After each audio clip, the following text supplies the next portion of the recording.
Think about that one person you just cannot beat. Maybe it's your sibling. Growing up, he was always the standard. Better grades, better at sports, the name your parents reached for without meaning to, every time they wanted you to try harder. 20 years pass. Your career outpaced his. Your bank account grew past his. By every number that supposedly matters, you've won. And you can still walk into your parents' house at Christmas and feel like the same kid who came in second. Because that particular scoreboard got frozen in place a long time ago. And nothing you've done since has been allowed onto it. Or maybe it's the one person in your class, your office, your gym, who beat you every single time it counted. Most people, chasing a rival like that, don't get sharper. They get worse. The need to beat that one specific name starts making decisions for you. Decisions a calmer version of you, thinking about anything other than him, would never make. Almost everybody carries one ghost like that. Now put him inside a ring across from you. Give it a stadium, and take away your say in the outcome entirely. Run that loop for over a decade, and here's where it leads. April 7th, 2024, Philadelphia. Over 72,000 people are on their feet, screaming for a man about to become champion for the first time in his career, ready to finish a story he was never allowed to begin. But this story is not about him. It's about the man standing across from him, a steel chair in his hands, one swing away from keeping a championship he has carried past 1,300 days. Every incentive in the building points at one target. Hit the man rising off the mat. Walk off the biggest stage of them all, exactly the way he walked in. He turns around. Instead, he sees a man with a broken knee, clinging to the ropes just to stay upright, wearing gear he has no business wearing that night. He has no part in this match, no claim on the title, nothing to do with the outcome at all. And Roman Reigns turns around and swings the chair into his back anyway. 90 seconds later, the championship is gone. 1,316 days. The most dominant championship reign of the modern era ends because, at the exact moment it mattered most, a man chose to settle a score with somebody who wasn't even part of the fight. Every time I've tried to explain that one chair swing, I've come up short, to the point that it almost feels like an unfinished sentence. So this film is going to finish it. But to understand those 4 seconds, you need to understand one man first. Roman Reigns has achieved everything this business has to offer. 7 world championships, 2 Royal Rumble victories, the longest championship reign of the modern era. By any objective measure, the most decorated performer of his generation. But he has never beaten Seth Rollins on a night that was ever allowed to matter. And he never will. And I'll tell you why. Forget the chair for now. Forget Philadelphia completely. Because before any of it can make sense, a number has to stop making sense first. The numbers lied to you. Look it up right now on WWE's own website. Seth Rollins, 5 wins. Roman Reigns, 4. 1 draw. A coin flip rivalry between near equals, decided by a margin thinner than a bad bounce. Now audit the 4 Reigns wins, because a fair reading starts there.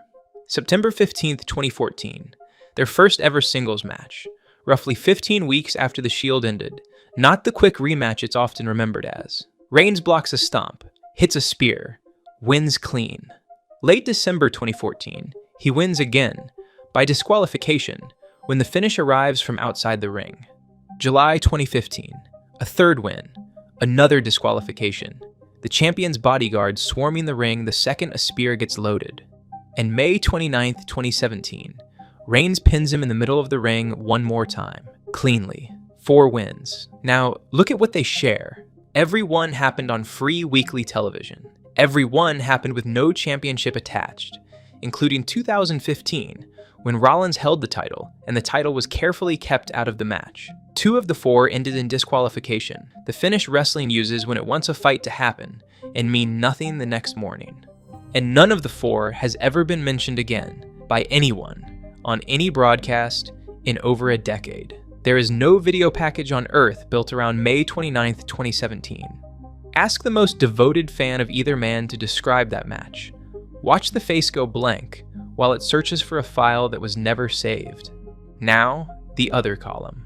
Every match between these two that carried a championship. Every match on a premium live event. Every match the company printed a poster for and built a calendar around. All of them, across 12 years, without one exception, ended with Seth Rollins' hand raised, or with a finish built so nobody's was. That's the rule sitting under the record. Roman Reigns has never beaten Seth Rollins on any night this company decided in advance would matter. His 4 wins were minted in a currency the business itself doesn't accept as real. 4 wins engineered to weigh nothing, don't happen by accident. Somebody chose each one, and the man they were built around finally said so himself, this summer, in one sentence. June 29th, 2026. Monday Night Raw, Atlantic City. Roman Reigns is a champion again. His first title in 2 years. Won clean at WrestleMania 3 months earlier. And the first man waiting for him, the moment gold touched his shoulder, is the same one it has always been. Seth Rollins stands across the ring, in front of Reigns' own family, and runs the history with no theatrics attached. You will never be able to escape the ghost of Seth Rollins. Every match that ever carried real weight, a championship, a premium live event, a night the company built its year around, and who was left standing at the end of each one? Him. Every single time. Roman Reigns has every out this business has ever manufactured. Deny it, deflect it, drown it in a catchphrase built for exactly this moment. He reaches for none of them. He stands in front of his family and agrees. Then he leans in and says one more sentence. A sentence 12 years in the loading, but we will get back to it. It can wait. The 12 years can't. Las Vegas, June 19th, 2016. Money in the Bank. The T-Mobile Arena is 3 months old. The WWE World Heavyweight Championship is hanging over the ring. And 7 months earlier, Seth Rollins' knee folded the wrong way in Dublin and took his title into surgery with it. This is his first shot at getting it back. And the man holding it is the man who put a chair across his own back 2 years earlier. Late in the match, a referee goes down. Roman Reigns loads a spear with no count available to give it. Rollins survives it. Then Reigns loads another one, and Rollins catches 265 pounds of momentum in midair and turns it into a pedigree. Reigns kicks out. Rollins plants a second one and holds the shoulders down for 3. Clean. Center of the ring. A world championship changing hands with no manager on the apron, no chair, no third man's grudge borrowing the finish. For the first time in the history of these 2 men, one of them has beaten the other with everything on the line and nothing in the way. The result survives less than 3 minutes. Dean Ambrose's music hits. A briefcase he won earlier that same night comes down the ramp with him, and before the new champion's pyro smoke is cleared, Rollins is flat on his back counting the lights, while the referee counts his shoulders. 3 men hold the same championship inside one broadcast. Commentary calls it historic. Commentary is right. The cleanest result these 2 men will ever produce got to exist for the length of one celebration. Then it was written over. Here's the part almost nobody remembers. 24 hours later, Phoenix, Monday Night Raw. The company books the rematch immediately. Winner faces Ambrose for the title.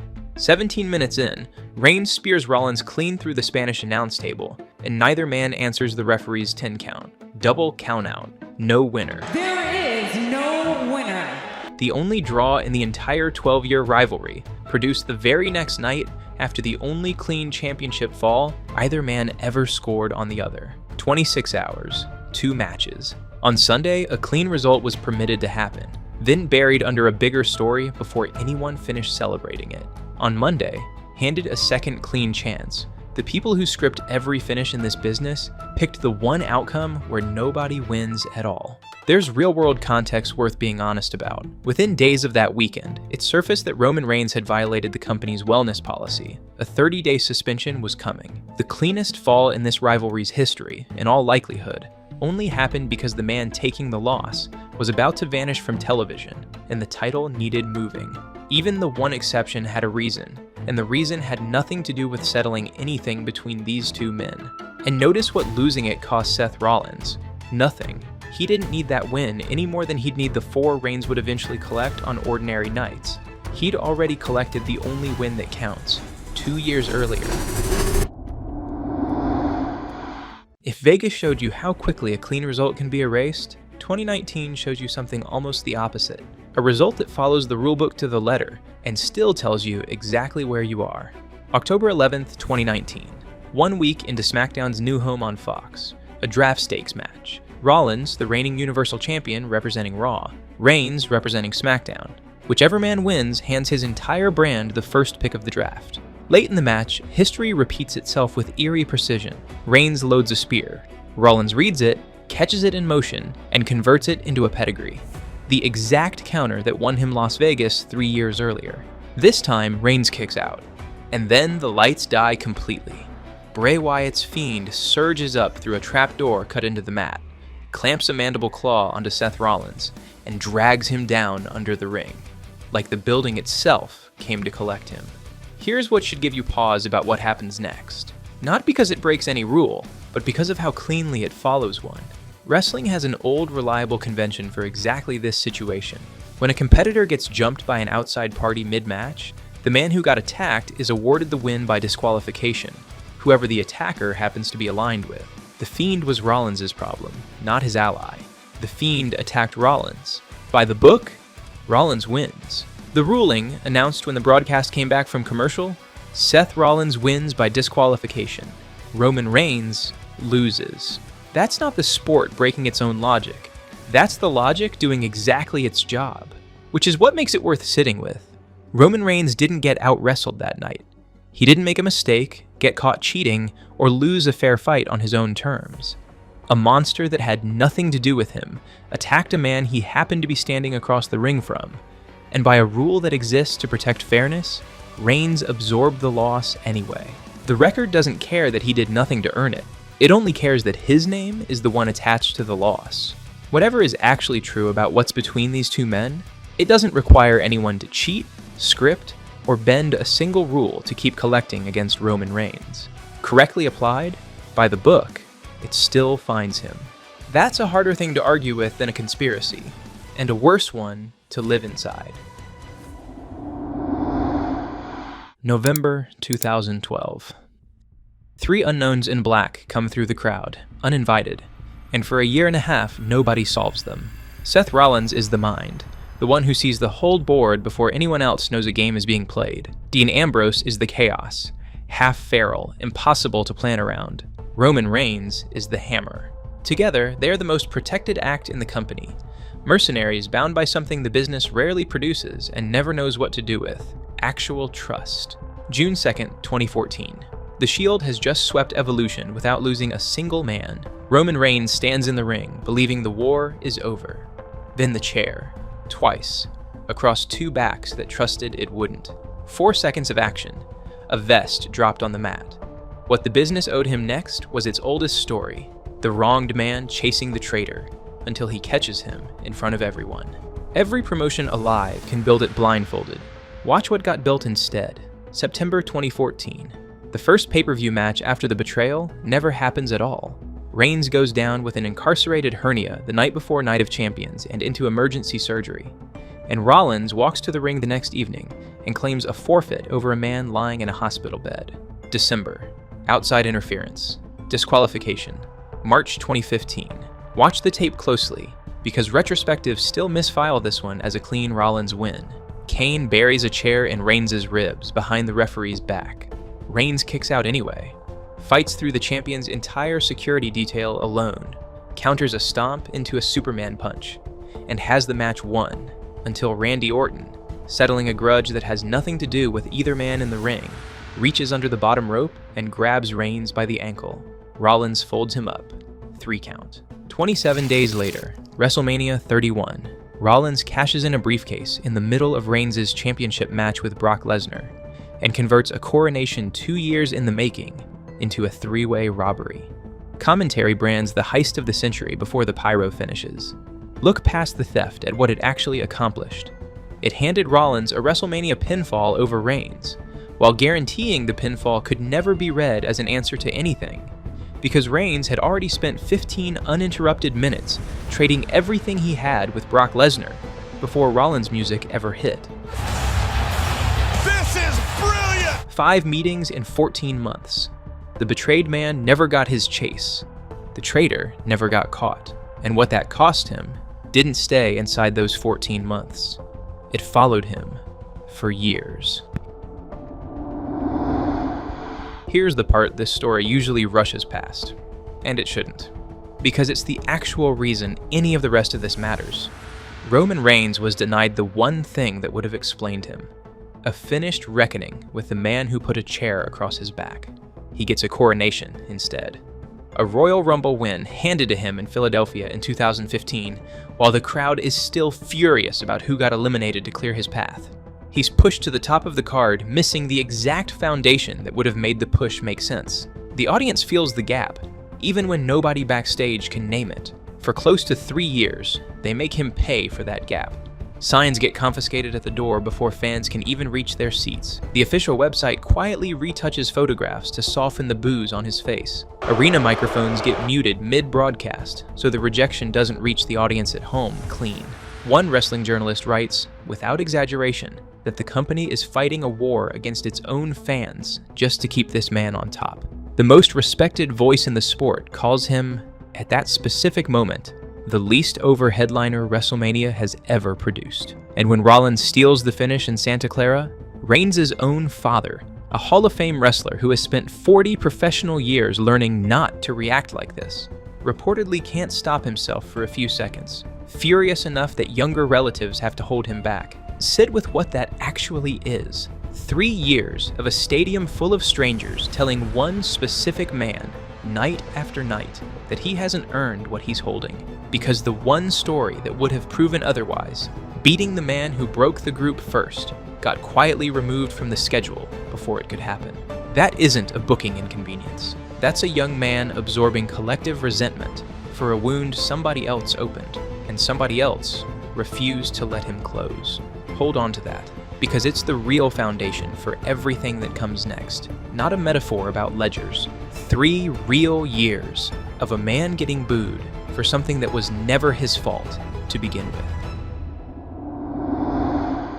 The pandemic emptied every building in the company, and Reigns, a leukemia survivor with an immune system he had every reason to protect, walked away from a WrestleMania main event rather than risk it. When he came back that August, he came back holding something no earlier version of him had ever been given: full creative authority over his own character. Handed a blank page, here is what he wrote onto it: a man who trusts nobody outside blood, a man who demands acknowledgement as the price of peace. Acknowledge me!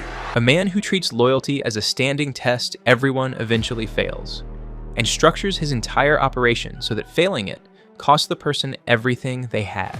Read that character back, and it isn't hard to see what it's actually for. This isn't a wrestler inventing a new persona out of nothing.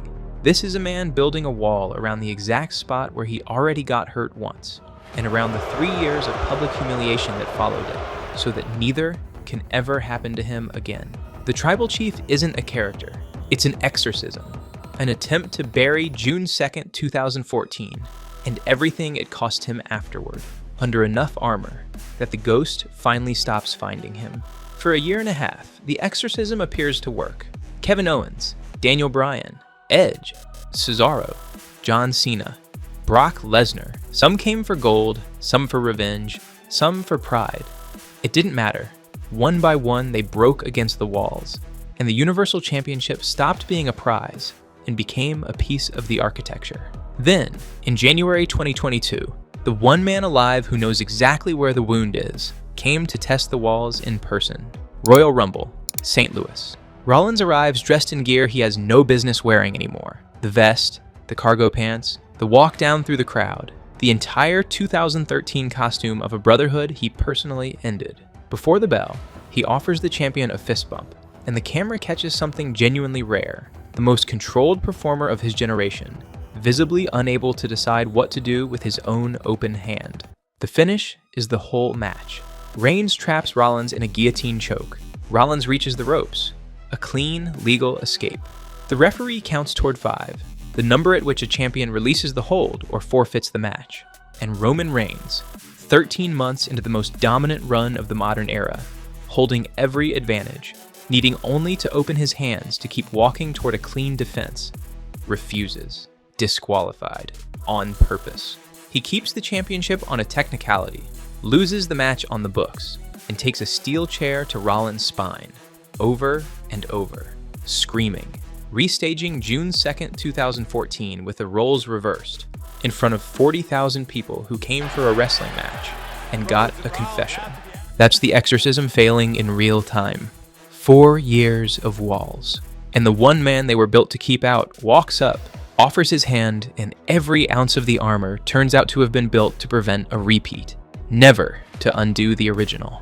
Something a fortress can never do, no matter how well it's built, is travel backward and stop a hand that already swung. It can only try to make sure the next one doesn't, and the second that hand belongs to Seth Rollins specifically, the walls stop being walls and start being a scar with a body attached to it.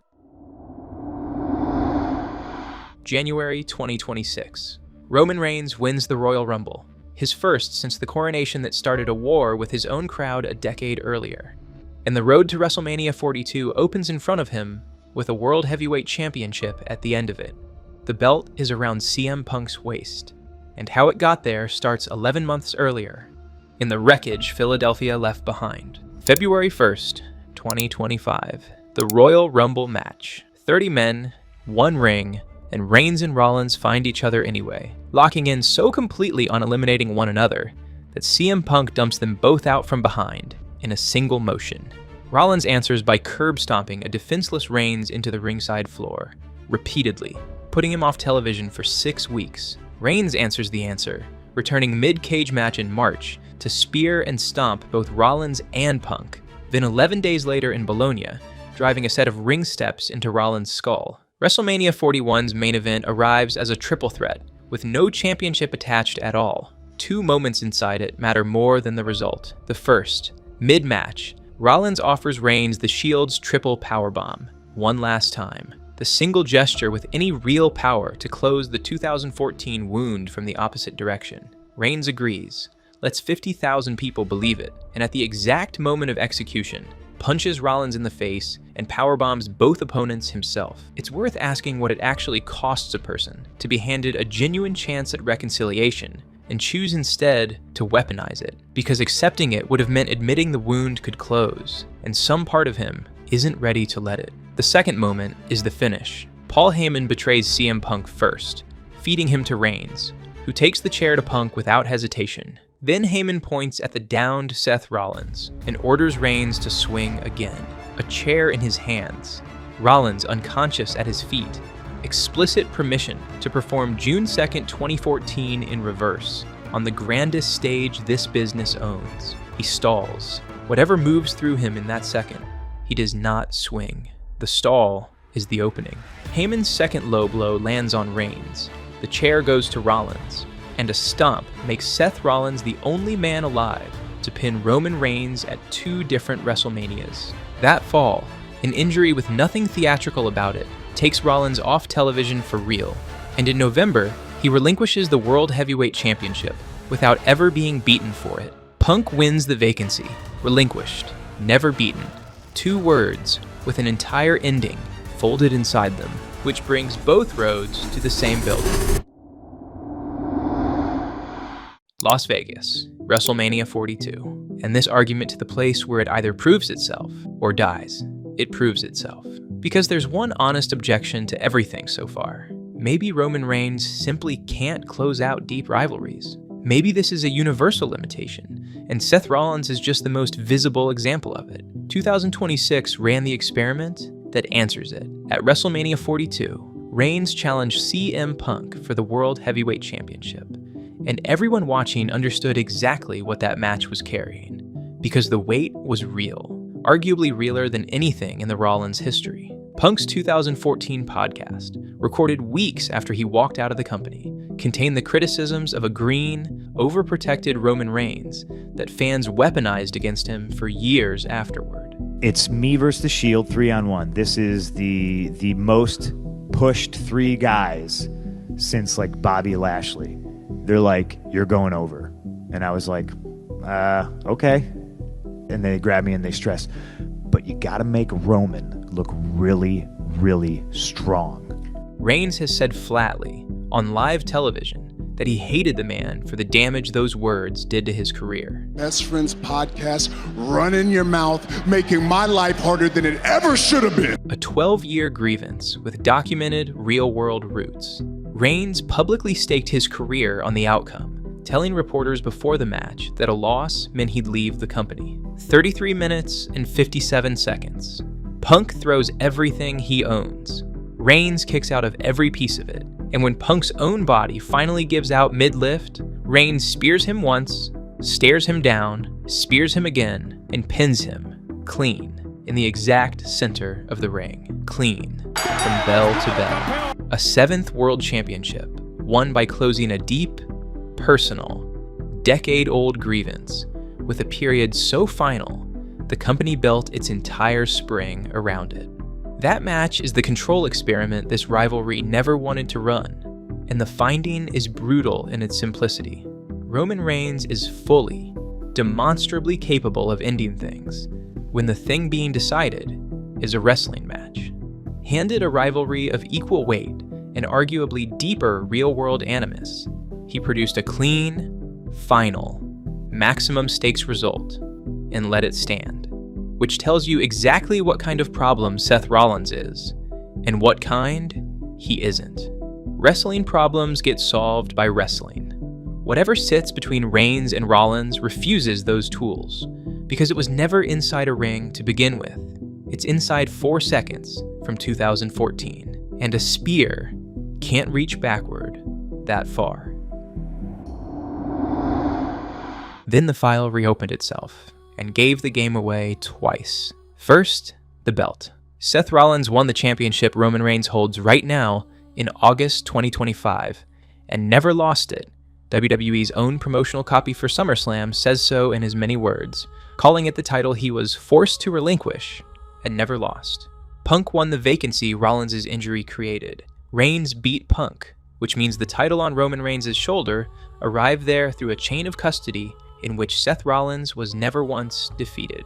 Second, Atlantic City. Seth Rollins has run the whole history out loud, in front of Roman Reigns' family, and Roman Reigns has agreed with every word of it. Then, the sentence. I don't want to beat you. I need to beat you. I need to beat you.